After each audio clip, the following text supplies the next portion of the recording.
I'm Logan Crawford, and right now on Spotlight, we're delighted to introduce you to a very talented author. His name is Geraldo Mercado. He has written a book called Dads Are Parents Too. This heartfelt book dives into the unique challenges and joys faced by single fathers, emphasizing the importance of the father-child relationship. The author draws upon his own personal experiences and offers insights and advice for dads in various situations, single, adoptive, or married.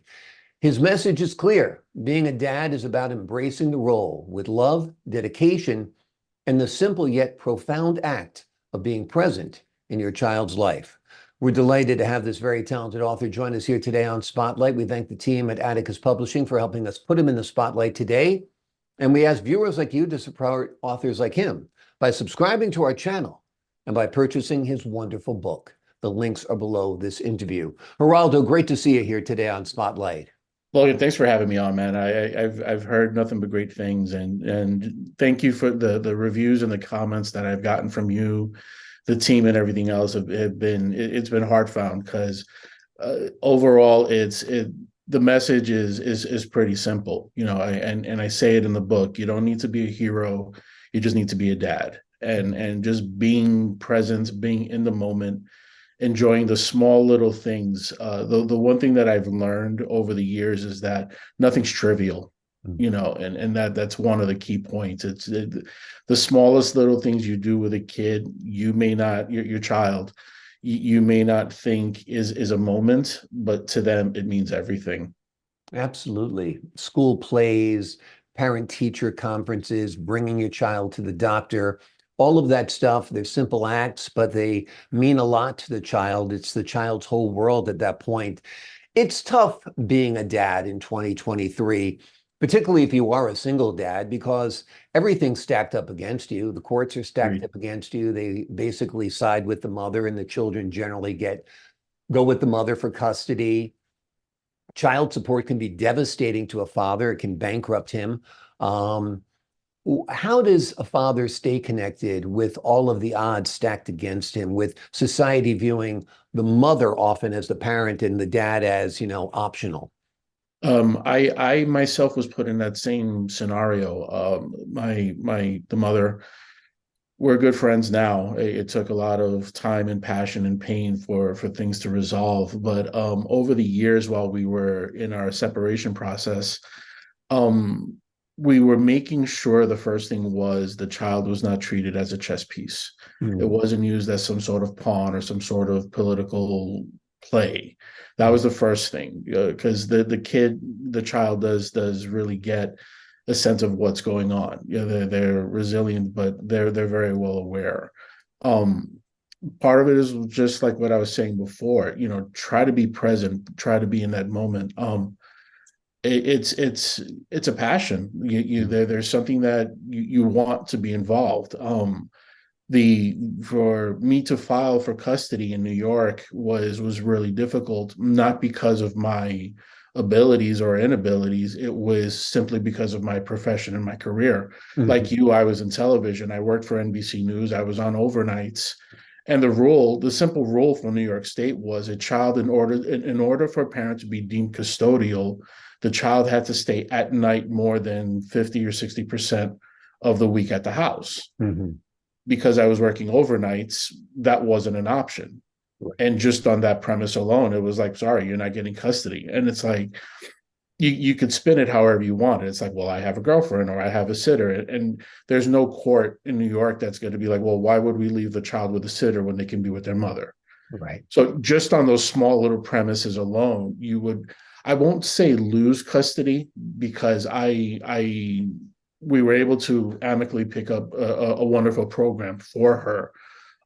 I mean, my daughter's 20 now. When I wrote Mhm. this book, when I started all these little processes and all these little things, and it was just amazing how through the years you've just learned and you've picked up a lot of things.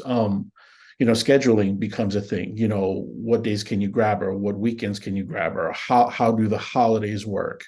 There's a joke in one of the, I think it was Ricky Bobby or something like that. He goes, "Yay, 2 Christmases." It literally becomes that concept, because it's like, okay, you're trying to show that you're still part of the family. You're still part of the love and everything that you receive amongst my side of the family as well as the other side, and just making them feel welcome, making them feel comfortable. Yeah.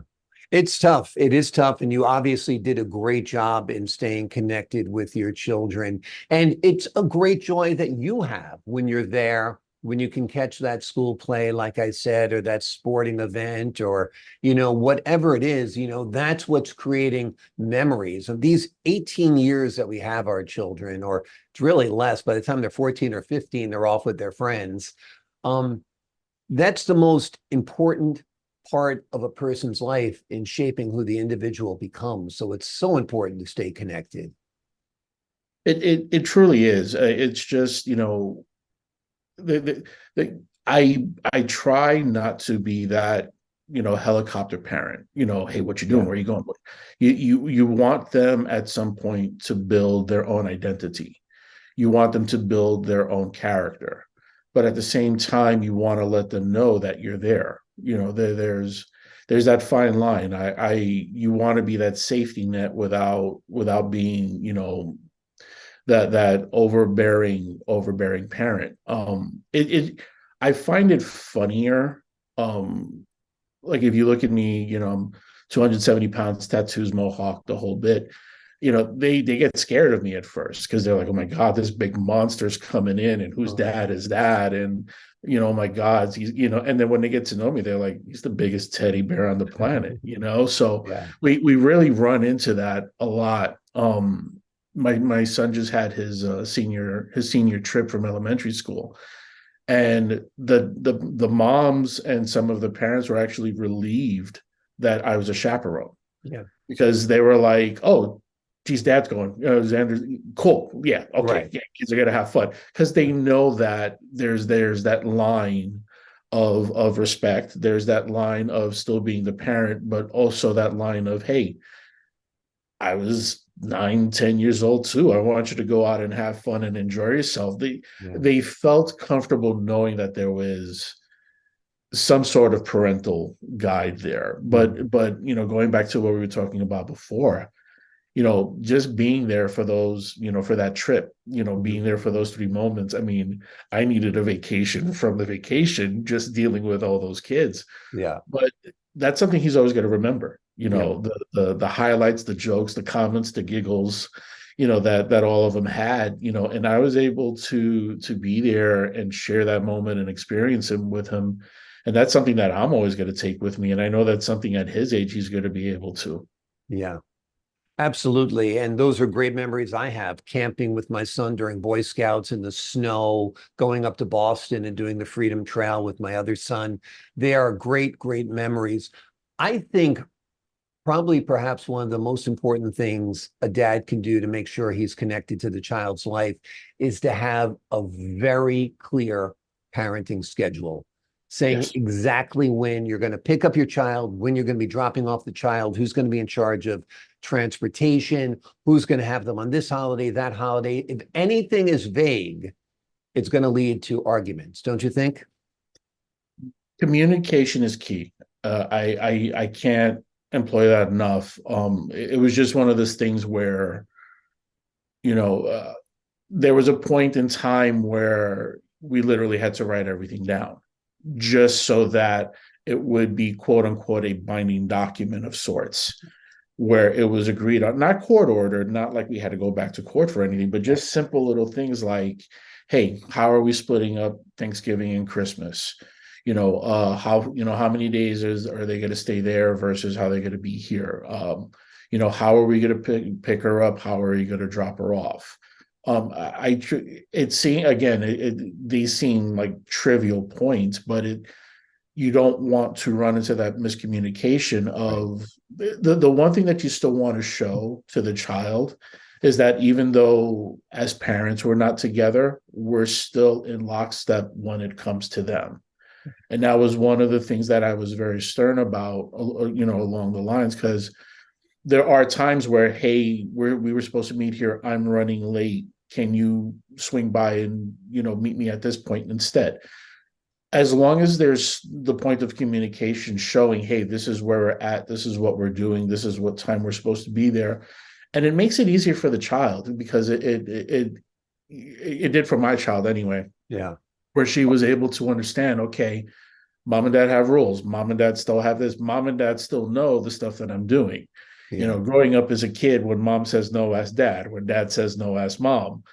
So there were always those points where I made it a point that my daughter would ask me for something, and I would literally be like, you're going to ask me for something, but I'm going to talk to your mother about it. Mm. And she would be like, yeah, okay, fine. And then when I would talk to her about it, she would be like, damn, he actually did talk to her about it, because it wasn't me trying to be the bad guy. Right. It was just letting her know that, A, as parents, we care, and B, we're making sure that we both know what you're up to. And single or not, it still took two to really communicate and build things with her. Um, I was just blessed with the fact that I had a lot of time. There's a lot of single dads that I know that have, have when the visitations are supervised, or they only get them once a weekend or every other weekend. Like I was blessed in that category. Like I had her 3 days out of the week after school. I had her every other weekend. I had her 2 weeks for vacation. So we were able to bond. And the thing too that I had noticed was my daughter at the time saw how the two parties lived. Mm. And she also kind of understood why we could not function as a unit. As much as we loved each other, as much as we operated as a group, there was just a thing. She was like, okay, you run things this way. She runs things this way. You're both alphas. I get it now. Yeah. And she as she got older through the years, she kind of figured, okay, well, dad's not going to let this roll, or I'm going to try something with mom, and mom's going to be like, no, that's not going to roll. So she learned how to pick her battles, knowing that somewhere along the line, we both had to amicably agree on something that she was going to be involved in. Exactly. You touched on a lot of stuff there. Emotional maturity, where you have to put the child's interests first.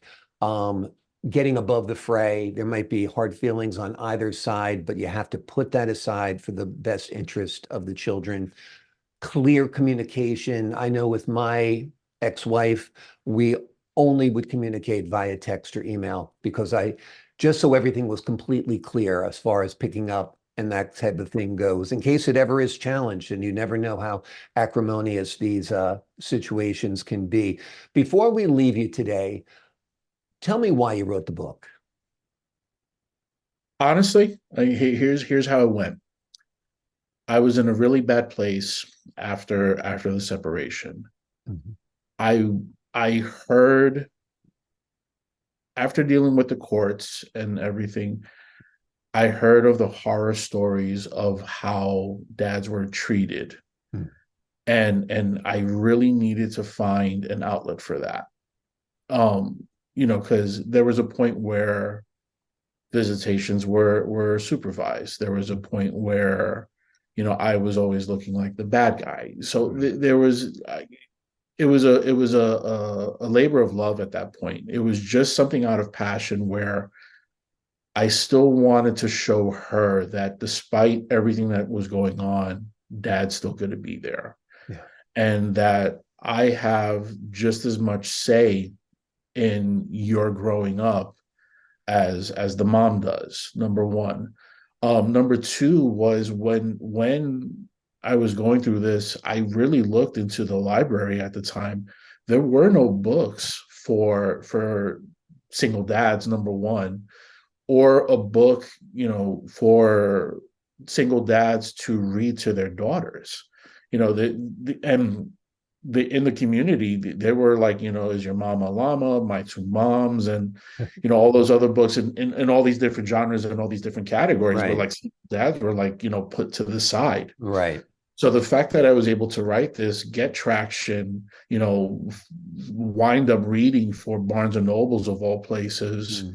in New York in a couple of spots. And I actually had a bunch of dads come up to me and shake my hand and hug me and just be like, this is great. Yeah. When I first wrote the book, all of the illustrations were of me and my daughter. Hmm. And one of my friends literally came to me and says, you need to open this up more. You need to involve, you need to draw other dads. You need to draw other dads and their kids to show them that it's not about just you, that it's a systemic thing. It's Yeah. a nationwide thing.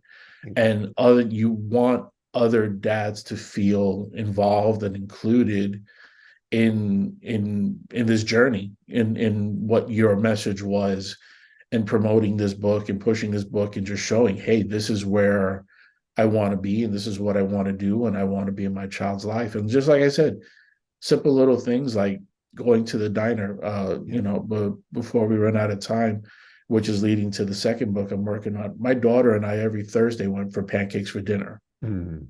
And it was just a time honored tradition. Yeah. And it was to the point where the diner would reserve our table and literally put on the desk, reserved for pancake day. And those are the things my daughter remembers. She's like, all these years we would go back to that diner and that would be our one spot to eat. And it was just those little things, those little moments, those little points. That's what sticks with you and them all that time.